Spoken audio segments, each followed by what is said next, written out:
Hey you guys! I've been getting asked quite a lot lately what the difference between acrylic gouache and regular gouache paint is, so I thought I'd put together a quick little video explaining the difference. So regular gouache is a water-based paint that's kind of a happy medium between watercolours and acrylic paint. It's made with a gum Arabic binder, which means that it's easily reactivated by water both on the palette and on the page, which makes it ideal for blending and reworking colours and layers. Acrylic gouache looks and feels like normal or traditional gouache. It blends the same way and it's used similarly. The key difference is that acrylic gouache contains an acrylic polymer emulsion, which makes it waterproof once it's dry, just like acrylic paint. Both types of gouache dry with a similar opaque matte finish. I'm not really an expert on the acrylic gouache. I haven't really played around with it too much, but I do have a set of Holbein acrylic gouache here, so this is the acrylic gouache that I'll be using today. I'll also be using a primary coloured set of normal Winsor and Newton gouache just to keep the comparison as simple as possible. Both brands are really good artist quality paints. They contain a lot of pigment, which means that a little bit goes a really long way. So I was playing around before I started filming this video, and because it's really hot here in Brisbane today, my paint was drying super fast on the palette. When I use regular gouache, this isn't usually a problem because a light spray of water can reactivate the dry paint. This is probably the biggest difference between the two types of paint. Acrylic gouache behaves more like acrylic paints in that once it's dry, it's dry. So for this reason today I decided to try something called a Sta-Wet palette. I've had this palette sitting around for a while, but today is the first time I've actually used it. So I've just been reading the instructions and I've soaked the acrylic paper that comes with the palette in hot water for 15 minutes, so that should be ready to go now. I've just wet this yellow sponge as well. So I think all I have to do is pop the sponge inside the palette here and put this special paper on top of it, and that should be ready to go. I'm just going to get rid of the excess water here as well because I don't want too much water on top of the palette. It will thin the gouache out too much. So you can see that the palette has a lid as well. So when I need to have a break or when I'm finished, I can pop the lid on and the paint shouldn't dry out so quickly. Now I thought the best way to show you the difference between the two types of gouache would be to paint with it on both a dark and a light background. So I'm going to start by painting a dark coloured background first so that can go ahead and dry. I'm starting with the acrylic gouache and I'm just going to keep it to the left side of my palette. And I'm going for a dark blue colour as the background, so I'm just mixing together some primary blue with a little bit of the black. So you can see how nice and smooth the consistency of the acrylic gouache is here. I'm not using any water at all to mix these colours together. Might just add in a little bit more blue.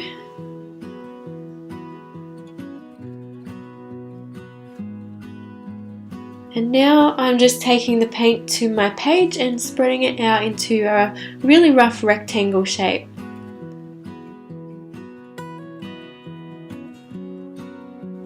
So this acrylic gouache is quite opaque and it's giving a really good coverage with the first layer of paint. But I can see that it does leave some streaks, so you might find that you need to go back in after the first layer is dry and paint another layer just to make sure you get that bold matte finish.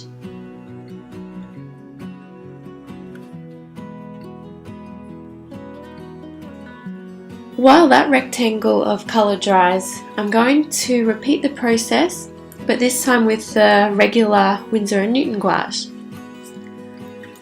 So on the other side of my palette this time I'm using the Winsor & Newton primary blue and again mixing in a little bit of black just to get a nice dark blue colour.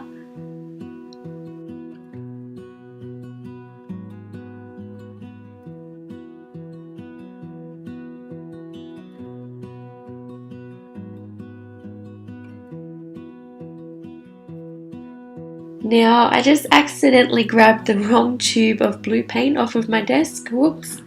So that's going to change the shade a little bit, but it doesn't really matter. So I'll just add in a little bit more primary blue, and that should give me a nice dark blue background.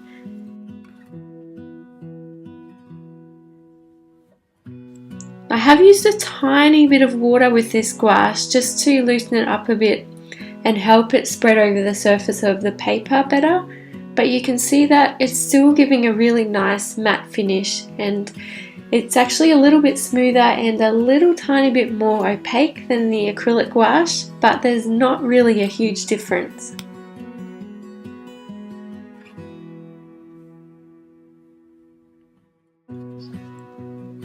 Okay, so while those darker backgrounds dry, I'm going to use the white space beside them to show you the two different types of gouache on a light background. So I'm going to start with the acrylic gouache again, and I didn't really make a plan, but I'm thinking I'll paint a really simple little flower. So I'm going to mix some of the primary magenta with some of the white for the flower, and I'll also need some green on my palette, so I'm just pouring a little primary yellow and primary cyan for that. Now I'm just mixing a little bit of the magenta colour into the white to make a lovely pink colour, and I'm just going to paint some sort of pink flower. I probably should have made a bit more of a plan. So you can see that pink is giving nice even coverage.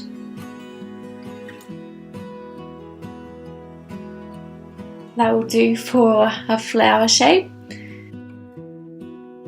Now I'm just going to mix the yellow and blue together to make a green colour and paint in a stem and also some really loose leaves. So I seem to find acrylic gouache a little harder to work with than regular gouache, but it might be because I'm using a watercolour brush, I'm not too sure. It kind of feels like it would be easier to paint with if I had a stiffer bristled brush. Or maybe it's just because I haven't had as much experience with the acrylic gouache and I'm much more used to painting with the regular gouache. Okay, so that will do for that one. And I'm going to move on to the regular Winsor & Newton gouache now. So just squeezing out a little of the same colours on the right side of my palette. Now I'm mixing the red and white together to make pink again.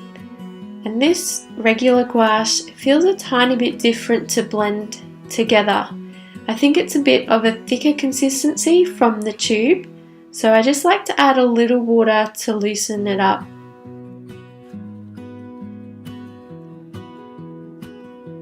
I use this gouache a lot, so I feel much more comfortable painting this flower than the other one. I really love the way that this gouache just glides onto the page so easily, and I think I might need to experiment with adding a little more water to the acrylic gouache as well, just to see if that helps it spread. Alright, so my dark backgrounds should be dry enough to paint on now. So I'm going back to that same pink acrylic gouache, which is still nice and wet by the way, and just going to paint in around flower head again.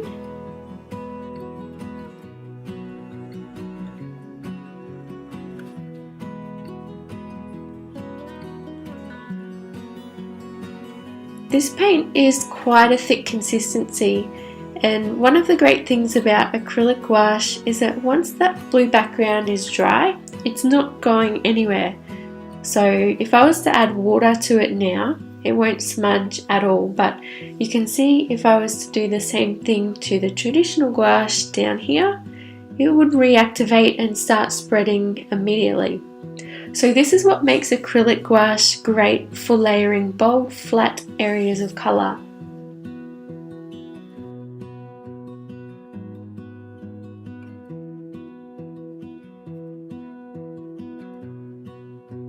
So I tried loosening the acrylic gouache up a little bit with water, but you can see that it's just not giving the same opaque finish.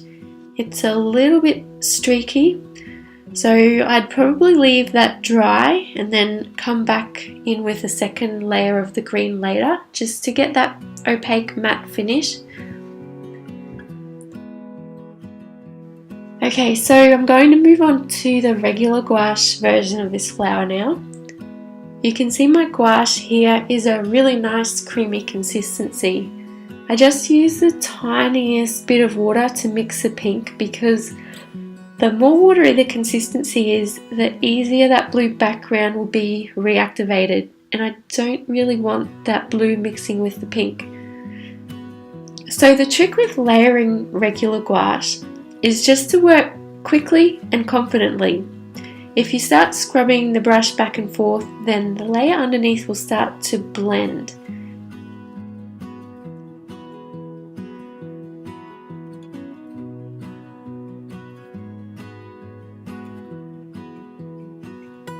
Sometimes though, you do actually want the different colours to blend together, and I'll just show you on this leaf what happens if I add a tiny bit of water here on the edge. Just blend the green and the blue together a little, and you can see it creates a bit of a shadow effect.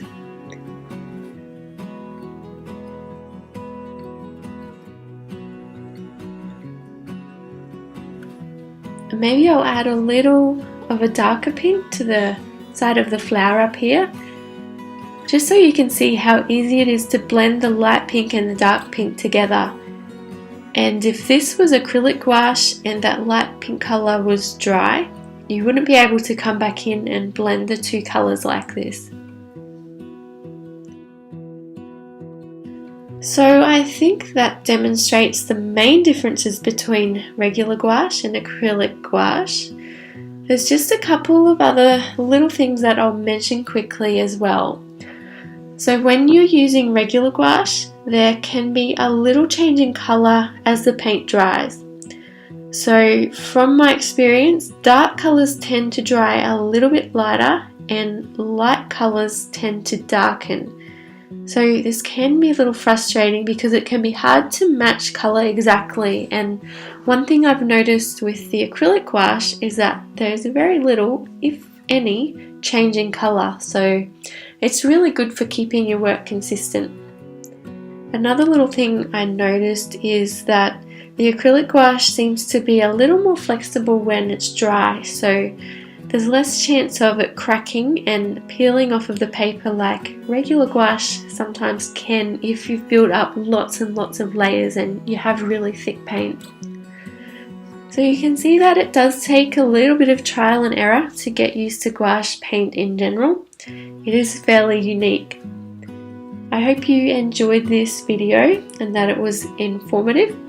And if you are new to gouache, then make sure you have a look at my other videos, like or subscribe to my channel while you're there, or enroll in my free e-course, Get Started with Gouache. I'll leave the link below.